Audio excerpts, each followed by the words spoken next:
Hey guys, welcome back to Zombie Tactics, and tonight we're getting back to the Ammo Can of Worms series. Last episode, I think episode 5, I did something about rifle rounds. So we're getting back to pistol rounds, and I want to talk about something called the sweet spot, which will help us understand why handgun rounds work the way they do, and why they are the way they are, and why we can't really make them any different than they are. And to talk about the sweet spot, first I want to talk about what the sweet spot is, by way of reference. Now I'm holding in my hand here a baseball bat, and if you've ever played baseball, softball, or anything like that, you'll probably recognize the term sweet spot, because it's this, you're up at bat and you swing and you hit the ball and you feel a certain feel to the bat, and it maybe makes a little pop sound, and you know that you just did it, and you don't even have to see it. You can just tell from the feel and the sound that the ball is going out of the park. And the general idea, the way people will describe it, is like if you hit exactly the right spot on the bat, that's the sweet spot on the bat, where it's just perfect, and that's what's going to make the ball fly out of the park. Well, that's not entirely true. What the sweet spot really is it's a confluence of a bunch of different factors that come together.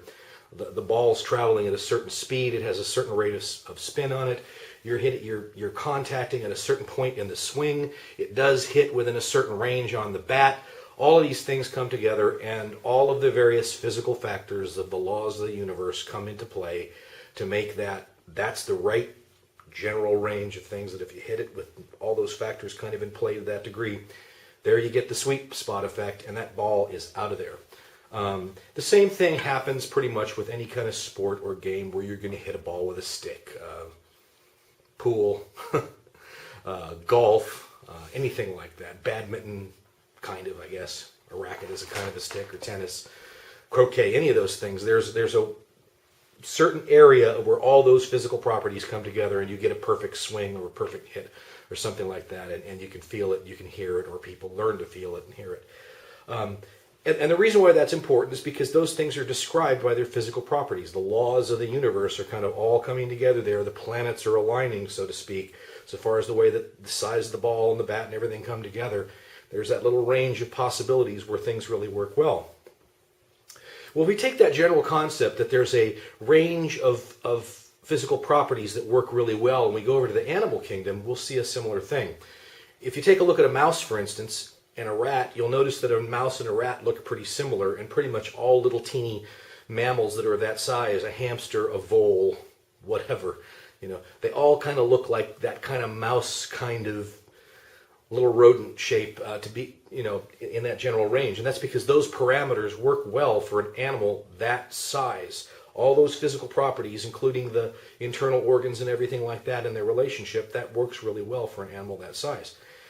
If you want to have an animal the size of an elephant, you can't just take that mouse or rat and put it in the magic expando ray and go blow it up however many dozens of times and get a mouse the size of an elephant and have that work. Regardless of the fact that they show that in silly science fiction movies sometimes, that would never ever work. And the reason for that is because if you just took that animal and blew it up, too many factors would be out of the range where they work for an animal that size. An animal the size of an elephant looks a certain way and has to have certain things operating a certain way, both internally and externally, for an animal that size to exist. If you did that with a mouse and made it that big, the first thing the poor little thing tried to take a step, poor little thing, poor big thing at that point in time, tried to take a step, he'd probably crush his legs, he'd fall down, his jaw is too wide, it's too wide and too long, it's a lever, he's probably going to crack off his jaw. This is kind of gross to think about that, and you'd have a giant mouse creature there that would not be able to survive but maybe a few minutes for a variety of factors, including the ones that I mentioned, as well as the fact that all of its internal organs are not arrayed correctly for an animal that size. Same thing happens if you try to take an elephant and shrink it down to the size of a rat or a mouse. Stuff wouldn't be in the right proportions. It wouldn't work well. That tiny, tiny elephant wouldn't survive but maybe a few minutes to an hour or so, and then for medical and physical reasons and all that kind of thing, it would die. That's because for an animal this size or this size, there is a sweet spot that all the parameters have to lie within in order to work at all. All right. We're 4 or 5 minutes into this video, and I've talked about baseball and mice and elephants. What the heck does this have to do with an ammo can of worms? Well, we're talking about handgun rounds, and I'd kind of like you to notice something. With handguns, it's kind of the same thing. We can't just make up any kind of bullet we want and throw it into a handgun and call it good. Otherwise, somebody would be able to design what would be the perfect bullet, the perfect caliber, or whatever. And people make up with all these different calibers to try and come up with a way to balance all these factors together to make the perfect performing bullet. You know, all handgun bullets do is poke holes. That's it.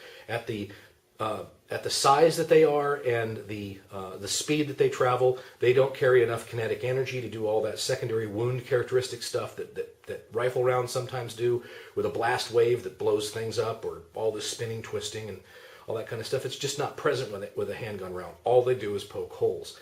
And the reason for that is we have to have all of the parameters in balance within a narrow range of possibilities for a hand-sized weapon.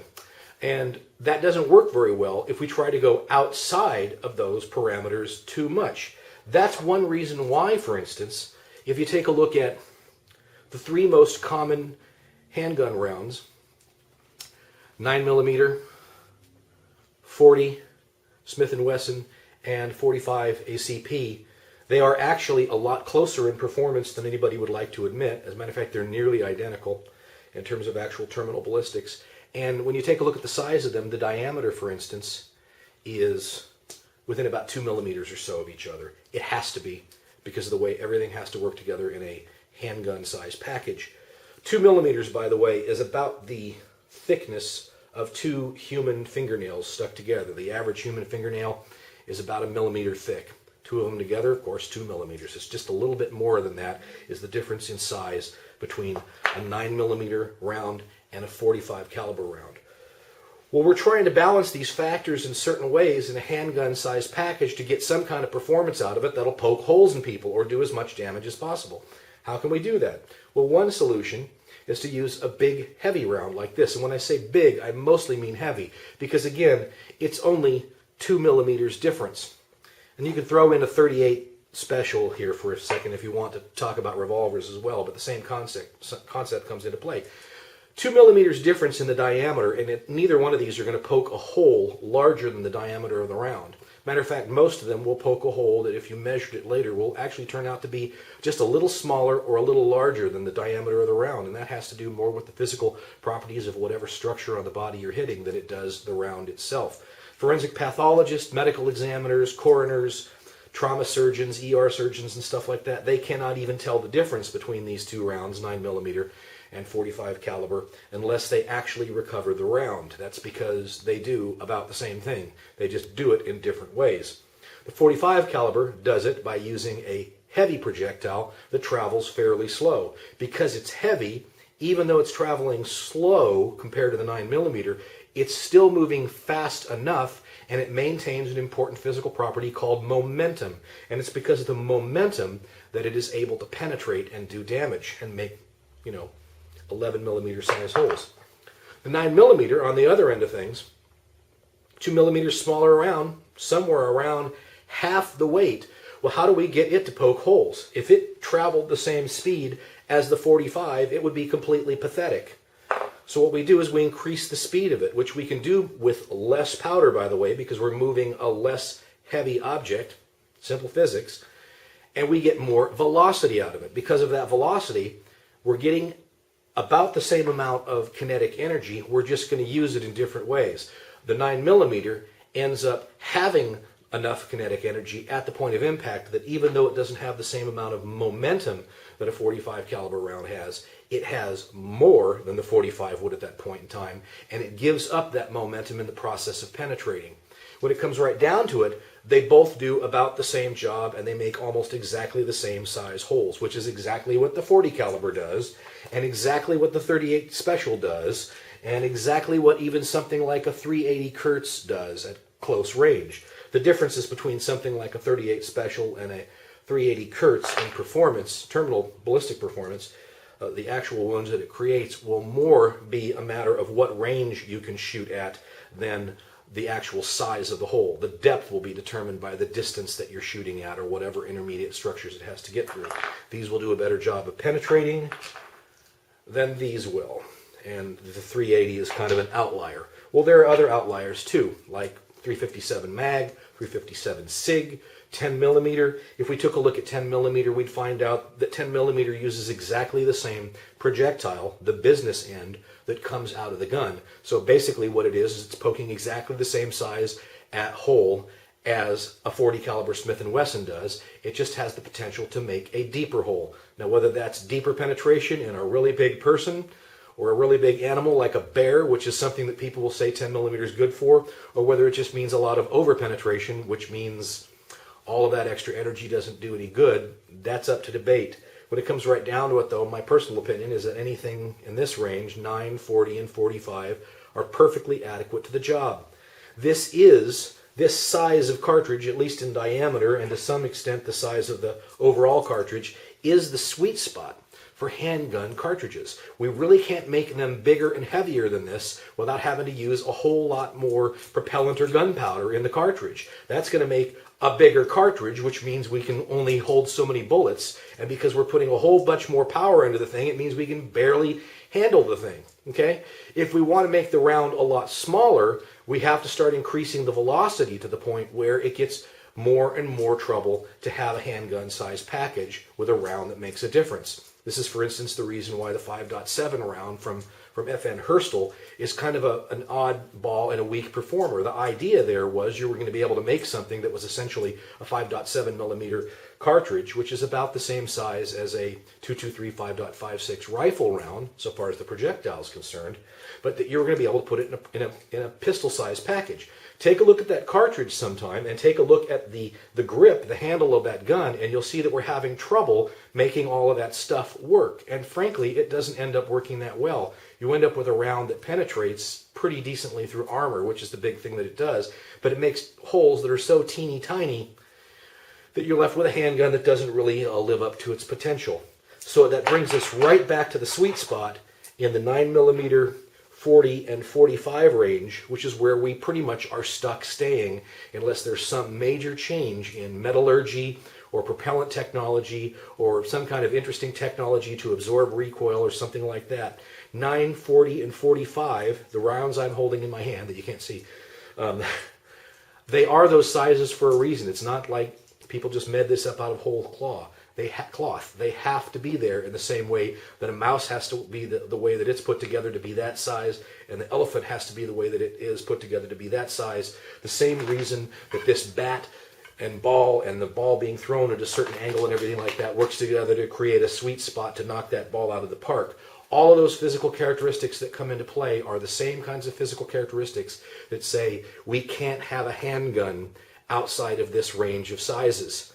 And it's also why all of them operate almost exactly the same. Now, of course, I'm showing full metal jacketed rounds here. I'm showing fairly typical rounds. This is 124 grain NATO. This is a 230 grain, 45 ACP cartridge. Pretty typical full metal jacketed rounds. If you go to expanded rounds, you might get greater expansion, but that doesn't really do you any good at the end of losing penetration. That's another way that you can put that energy to use through expanding the round, but it doesn't do you any good unless you maintain penetration, because penetration is the main thing we need to get. People will say silly things, and they are really silly, like, well, 45 never shrinks. The 9 millimeter might expand, but the 45 never shrinks. Well, that's great, and I'm sure that's a pithy little saying that people like to say, but all they're saying is the 45, it's 2 fingernails bigger around than the 9 millimeter, because that's all the bigger that it could possibly be if it's a full metal jacket round. Both of these rounds and their expanding designs are designed to operate to exactly the same parameters. You go out there and you buy Federal HST rounds, you buy Winchester PDX.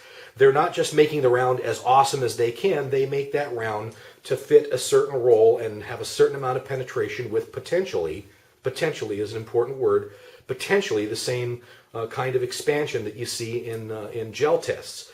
Gel is a pretty easy stuff to get stuff to expand in. Human bodies operate a lot less consistently than that, and that's why if you talk to forensic pathologists and medical examiners, they'll show you pictures where it's like, well, we recovered 4 rounds in this case.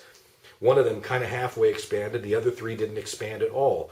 Or in another case, you'll get that same handgun round or one similar to it, and 3 of them expand perfectly and the other one doesn't, or none of them expand. It's widely inconsistent. But the important factor that you want to have is, regardless of expansion, you want to get that penetration. And with all of these 3 rounds, 9mm, 40, and 45, those do really kind of sit in a sweet spot for what we can expect out of a handgun round without altering some other factors in a way that might make either the round a lot less effective so that we can handle it more easily, or we make a much more powerful round like 10mm that is a hand cannon, but now we have trouble because we're at the end of the range of what we can control well enough to make it an effective weapon for getting follow-up shots and things like that. So whichever way we turn, we're limited to the range of things we can do, and these 3 rounds are in the sweet spot, and that's why, frankly, according to me, and according to a lot of experts, there isn't a hill of beans worth of difference in the performance of these rounds. One does one thing a little better, the other one does a little something else better. If you know exactly who you're shooting, exactly where you're going to hit them, at what angle of what they're wearing, what time of day, is the sun in their eyes, what's the rotation of the earth, well, maybe there's a slight advantage to one or the other under some circumstance or another. Because you don't know what you're going to be up against, it doesn't matter which one you choose. Pick what you like, pick what you shoot best, learn to rock it well. So far as the terminal performance of these rounds, they're about all the same because they all fit in that sweet spot where handgun rounds have to be, because the laws of the universe dictate it. Hopefully that gives you a little perspective on caliber wars, something to talk about, argue about in the gun forums. That's Zombie Tactics for tonight, and we'll see you next time. Bye-bye.